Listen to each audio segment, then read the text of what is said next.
नमस्कार भाइयों। मैं Pradeep farmer of India YouTube channel में आप सभी का स्वागत करता हूं। किसान भाइयों, आज हम इस वीडियो में बात करने वाले हैं कलौंजी की खेती के बारे में।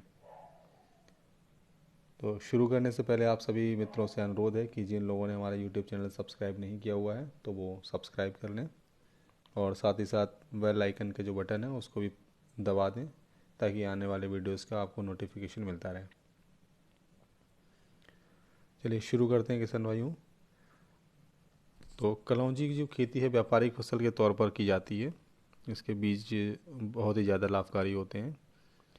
विभिन्न जगहों पर इसे कई नामों से जाना जाता है। इसका जो बीज जो है अत्यंत छोटा होता है, जिसका रंग काला दिखाई देता है और इसके बीज का स्वाद हल्की कड़वाहट या तीखा होता है। और इसमें जो है इसके बीज में लगभग 35% तक कार्बोहाइड्रेट और 21% तक प्रोटीन और 35 से 38% तक वसा पाई जाती है। खाने के अलावा कलौंजी का जो इस्तेमाल हम लोग करते हैं चिकित्सा के रूप में होता है। इसके बीजों से निकलने वाले जो तेल से हृदय रोग, कैंसर, मधुमेह, कमर दर्द और पथरी जैसे रोगों में की दवाइयाँ बनती हैं और इससे फ़ायदा होता है। इसके अलावा इसके तेल का जो इस्तेमाल है सौंदर्य प्रसाधन की चीज़ों में बनाने में भी किया जाता है। और जो कलौंजी का पौधा होता है किसान भाइयों, वो शुष्क और आर्द्र जलवायु के लिए उपयुक्त रहता है। तो इसके पौधे को विकास करने के लिए ठंड की ज़्यादा ज़रूरत होती है, जबकि पौधे के पकने के दौरान उसे अधिकतम तापमान की ज़रूरत होती है।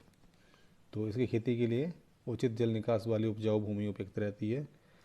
अगर आप भी इसकी खेती करने का मन बना रहे हैं तो आज हम आपको इसकी खेती के बारे में संपूर्ण जानकारी देने वाले हैं।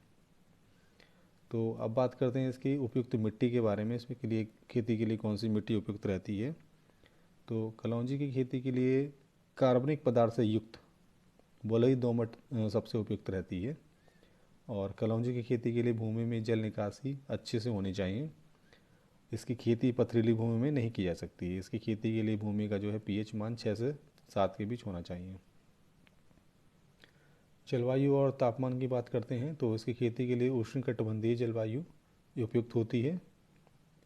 इसकी खेती के लिए सर्दी और गर्मी दोनों की ज़रूरत होती है। तो इसके पौधे को विकास करने के लिए ठंड की ज़रूरत होती है और पकने के दौरान तेज़ गर्मी की ज़रूरत होती है। इस कारण भारत में इसकी खेती जो है ज़्यादातर रबी की फसल के साथ की जाती है। इनके पौधों को ज़्यादा बारिश की ज़रूरत नहीं रहती है और इसके पौधों को अलग अलग समय में अलग अलग तापमान की ज़रूरत होती है। अंकुरण के वक्त इसके बीजों को अंकुरित होने के लिए सामान्य तापमान की ज़रूरत पड़ती है और इसके बाद इसकी बढ़वार के लिए लगभग 18 डिग्री के आसपास का तापमान अच्छा रहता है और फसल पकने के दौरान लगभग 30 डिग्री के आसपास का अच्छा रहता है। इसकी कुछ उन्नत किस्म की बात करते हैं तो कलौंजी की कई उन्नत किस्में हैं। उनकी पैदावार के आधार पर तैयार किया गया है। जिसमें जैसे हम बात करते हैं NRC SSAN 1 और इसके अलावा जो है आज़ाद कलौंजी नाम से एक वैरायटी आती है, पंत कृष्ण नाम से आती है और NS32। तो ये सारी वैरायटीज़ हैं। इन सारी वैरायटीज़ के किसान भाइयों क्या है, पैदावार सबकी अलग होती है। किसी में 140 से 150 दिन पकने में लगता है कि तो किसी में 130 से 140 दिन लगते हैं। तो इसी तरह से सबकी पैदावार और सबके पकने का टाइम थोड़ा बहुत डिफरेंस रहता है। अब हम बात करते हैं इसके खेत की तैयारी के लिए। तो कलौंजी की जो बुआई है बीज के माध्यम से की जाती है।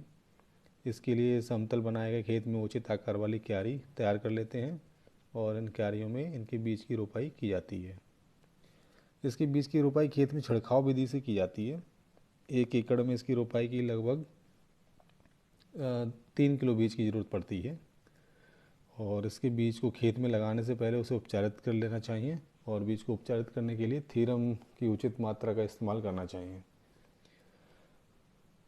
कलौंजी की खेती जो है रबी की फसलों के साथ की जाती है। इस दौरान इसकी बीजों की रोपाई का टाइम सितंबर से शुरू हो जाता है। अब हम बात करते हैं पौधों की सिंचाई।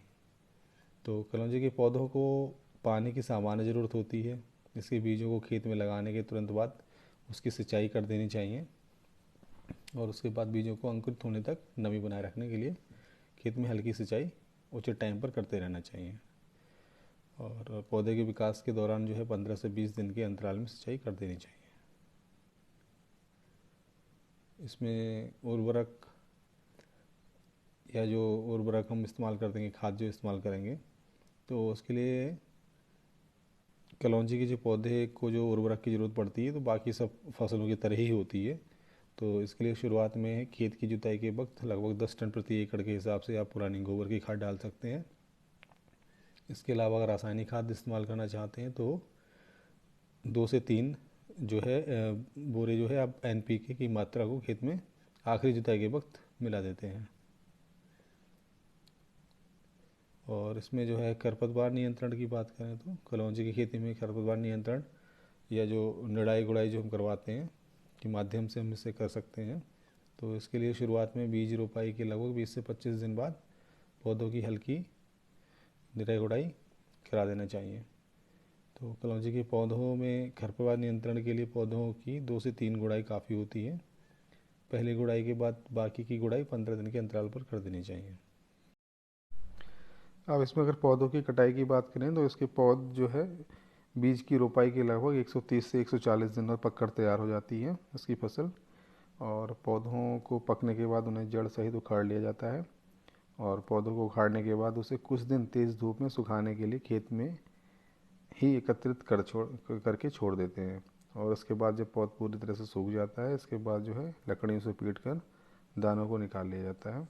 इसके अलावा भी और भी कई विधि होती हैं, जैसे हम लोग गेहूँ निकालते हैं थ्रेशर के द्वारा, तो उससे भी हम जो है इसके बीज निकाल सकते हैं बिल्कुल उसी तरह से।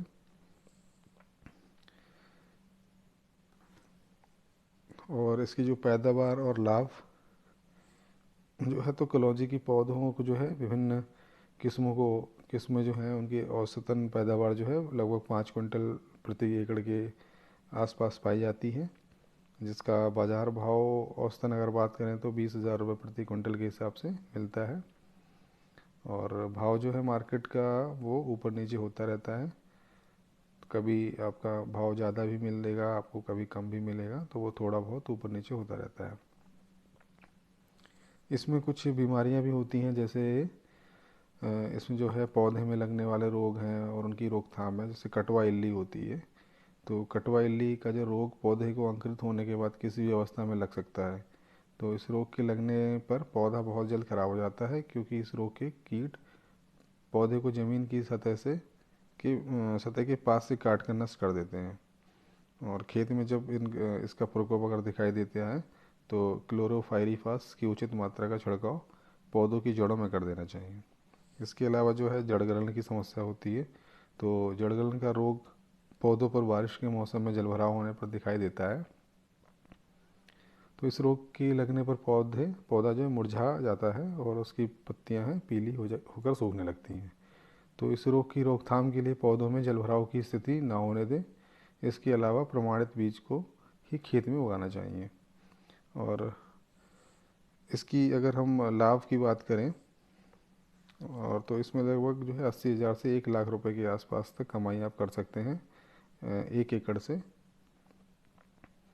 और किसान भाइयों, कोई भी फसल करते हैं तो ये मैं आपको बताता हूँ कि कोई भी फसल अगर आप कर रहे हैं तो किसी कृषि विशेषज्ञ से सलाह ज़रूर लें। और जो कोई भी फसल लगाते हैं तो लगाने से पहले उसकी मार्केट ज़रूर देखें कि आपके आसपास में उसकी मार्केट है या नहीं है, या उसे आप कहाँ बेच सकते हैं। तो मार्केटिंग के लिए मुख्यतः क्या आप कर सकते हैं कि या तो आप कोई भी चीज़ कर रहे हैं तो या तो कोई डायरेक्टली कंपनी देखें जो आयुर्वेदिक कंपनीज़ में आयुर्वेदिक दवाइयाँ बनाने में काम करती है, इस तरह के कोई प्रोडक्ट बनाती है, तो डायरेक्टली आप उनको सप्लाई कर सकते हैं। या फिर जो लोकल में जो मंडी अगर आपके पास मिल जाती है तो मंडी में जाके उसको बेच सकते हैं। और इसके अलावा जो है आप जो लोग ट्रेडिंग करते हैं, मतलब जो छोटे छोटे फार्मर से मटेरियल को इकट्ठा करके और जो उनके संपर्क होते हैं कंपनी से या फिर और किसी को कहीं कहीं एक्सपोर्ट करते हैं, तो उनसे भी आप संपर्क कर सकते हैं और अपने माल को बेच सकते हैं, तैयार जो मटेरियल होगा उसको बेच सकते हैं। और इसके अलावा भी आपको ऑनलाइन भी कई ऑप्शंस होते हैं, उन पे भी आप जो है अपने जो आपका रॉ मटेरियल जो आपको तैयार किया हुआ है उसकी लिस्टिंग कर सकते हैं। और तो वहाँ से भी कई लोग कॉल करके संपर्क करते हैं और आप उनका मटेरियल उनको बेच सकते हैं। तो आज ये पूरी जानकारी आपको बता दी गई है। किसान भाइयों, मिलते हैं अगले वीडियो में अन्य औषधि फसल के साथ में। तब तक के लिए नमस्कार।